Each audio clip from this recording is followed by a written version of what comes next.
नमस्कार दोस्तों, आपको प्रियंका स्टडी में स्वागत है। दोस्तों ये कहानी पूरा सुनिए, बहुत ही इंटरेस्टिंग कहानी है।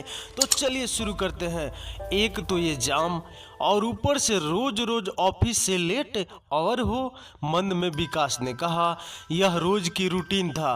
विकास और आगे जाम से निकलकर लगभग 2 किलोमीटर उसे अकेली सुनसान सड़क से बाइक से जाना पड़ता था। विकास जो अपना गांव छोड़कर कंपनी की तरफ से यहाँ कोची में एक प्रोजेक्ट को पूरा करने के लिए आया था, यहाँ पर उसे कंपनी की तरफ से बाइक मिली हुई थी।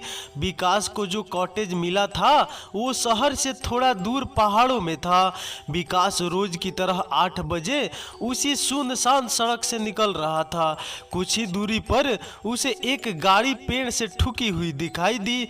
विकास ने बाइक धीरे करके बाइक रोकी और गाड़ी के अंदर झांक कर देखा तो एक लड़की जिसका सर गाड़ी के स्टीयरिंग पर रखा हुआ था और खून भी निकल रहा था।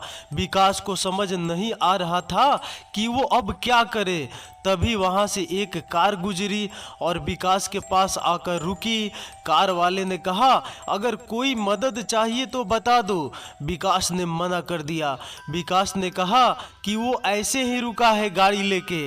विकास इस तरह खड़ा हुआ था कि उस कार वाले को गाड़ी के अंदर की लड़की नहीं दिखाई दी। विकास की बाइक भी नहीं दिखी उसे, क्योंकि बाइक गाड़ी की दूसरी तरफ खड़ी थी जो पूरी तरह से छुपी हुई थी। वो कार वाला तो चला गया, पर अब विकास को टेंशन हो रही थी कि वो क्या करे, क्योंकि उसे लग रहा था कि लड़की शायद मर चुकी है और अगर किसी और ने उसे देख लिया तो उसे मर्डर के केस में फंसा दिया जाएगा। तभी लड़की की कराहने की आवाज़ आई धीरे से। विकास ने देखा तो लड़की अभी जिंदा थी। उसने दरवाज़ा खोलकर लड़की को चेक किया। उसके सर से खून निकल रहा था। विकास ने कहा कि वो उसे हॉस्टल ले जाएगा, पर लड़की ने मना कर दिया। लड़की ने कहा कि गाड़ी में फर्स्ट एड बॉक्स रखा है, वो उसे लेकर ड्रेसिंग कर दे। मेरी चोट की। विकास ने वैसे ही करा। ड्रेसिंग के बाद विकास ने कहा कि अगर आप चाहो तो मेरे घर जाकर रात में रुक सकती हो, क्योंकि इस हालात में आप गाड़ी चला नहीं पाओगे। मेरा घर यहीं पास में ही है। लड़की मान गई। गाड़ी को लॉक करके विकास ने बाइक स्टार्ट कर उस लड़की को बाइक पर बैठाकर चलने लगा। विकास ने कहा, मेरा नाम विकास है और आपका? लड़की ने कहा, मेरा नाम रिया है। दोनों सुनसान रास्ते पर चलते जा रहे थे। थोड़ी देर बाद विकास कॉटेज पर पहुंच गया। रिया बाइक से उतरी। विकास रिया को अपने कमरे में ले गया। उसने रिया को बाथरूम दिखाई और कहा कि वो वहां जाकर अपने मुंह धो ले। रिया बाथरूम में जाकर मुंह हाथ धोने लगी। तब तक विकास बाहर जाकर रूम सर्विस वाले को कॉफी बोलने चला गया। तभी अचानक रिया की बहुत तेज चीख सुनाई दी। विकास दौड़कर बाथरूम की तरफ भागा और बोला, क्या हुआ रिया? रिया बोली, मैंने अभी शीशे में किसी को देखा अपने पीछे खड़े हुए। विकास बोला, ये क्या कह रही हो? ऐसा कैसे हो सकता है? तभी विकास को ऐसा लगा कि सचमुच कोई खड़ा हुआ था शीशे में उल्टी तरफ मुंह करके, पर उसने इग्नोर करते हुए रिया से कहा कि चलो यहाँ से। दोनों बाहर आए। विकास ने रिया को कॉफी देते हुए पूछा कि उसने किसे देखा, तो रिया बोली कि उसने शक्ल तो नहीं देखी, पर शायद उसका भ्रम हो कि उसे ऐसा लगा कि जैसे शीशे में कोई खड़ा है। रिया बोली, तुम यहीं रहते हो अकेले? विकास बोला, हाँ मैं अकेले ही रहता हूँ, कोची में जॉब करता हूँ। और तुम यहाँ कैसे आई और ये सब कैसे हुआ? रिया बोली, बहुत ही लंबी कहानी है, अब क्या बताऊँ? विकास बोला, बताओ भी, वैसे भी अभी खाना आने में टाइम है, तो जब तक बता ही दो। रिया बोली, खाना मतलब? विकास बोला, मेरा मतलब कि मेरा खाना रोज होटल से आता है, मैं खुद बनाता नहीं हूँ। रिया बोली, हम 4 लोग दिल्ली से निकले थे यहाँ घूमने, कोची के लिए, पर यहाँ आकर तो सब जैसे तबाह हो गया। राहुल, सनी, पिंकी और मैं यानी रिया, हम चारों यहाँ आए थे। मैं सनी से प्यार करती थी और राहुल पिंकी से प्यार करता था। विकास बोले, करते थे मतलब? रिया बोली, अब वो तीनों नहीं रहे इस दुनिया में। देखो, अगर मैं तुम्हें सब कुछ सच बताऊंगी तो तुम मुझे ही गलत समझोगे। विकास बोला, ऐसा कुछ नहीं है, अगर तुम सही होगी तो मैं क्यों गलत समझूंगा। रिया बोली, अब क्या बताऊं, राहुल और पिंकी अक्सर लड़ते रहते थे, इसी वजह से हम लोग यहाँ आए थे, क्योंकि उन दोनों की दिल्ली में थोड़ी सी लड़ाई हो गई थी। सोचा था कोची जाएंगे तो दोनों का मूड ठीक हो जाएगा, पर वो दोनों यहाँ भी लड़ते रहे। हम लोग इसी तरह सुबह गाड़ी से निकले थे, वो दोनों पीछे पीछे बैठे थे और मैं और सनी आगे बैठे थे। फिर दोनों का वही ड्रामा शुरू हो गया, आपस में बहसबाजी करने लगे। कुछ दूरी पर एक बहुत अच्छी जगह मिली जहाँ काफी गहरी खाई भी थी। सनी ने गाड़ी रोक दी और हम लोग वहाँ घूमने लगे। राहुल और पिंकी फिर से लड़ने लगे और इसी लड़ाई में राहुल ने गुस्से में आकर पिंकी को धक्का दे दिया खाई में। पिंकी सीधे खाई में गिरी।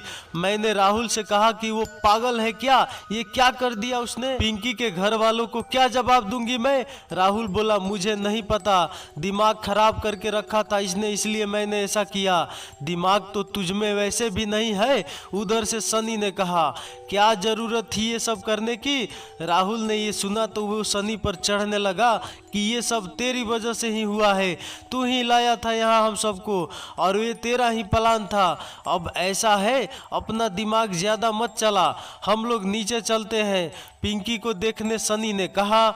हम तीनों गाड़ी में बैठे और उसे नीचे देखने गए।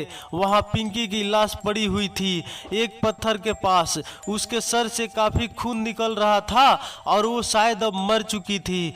राहुल ने जब ये सब देखा तो वो पागलों के जैसे चिल्लाने लगा जोर जोर से। सनी ने राहुल को समझाया कि जो हुआ सो हुआ, हम लोग सबको समझा लेंगे, पर वो तो सुनने को राजी ही नहीं था।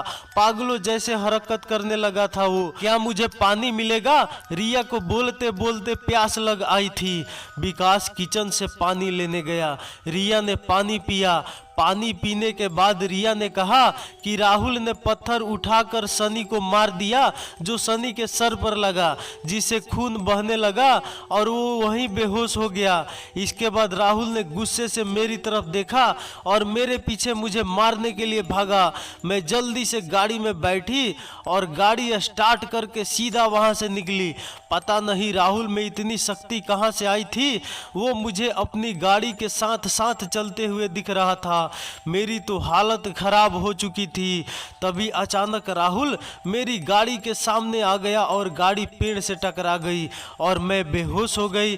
फिर तुम मुझे मिले। विकास बोला, तो अब तुम क्या करोगी?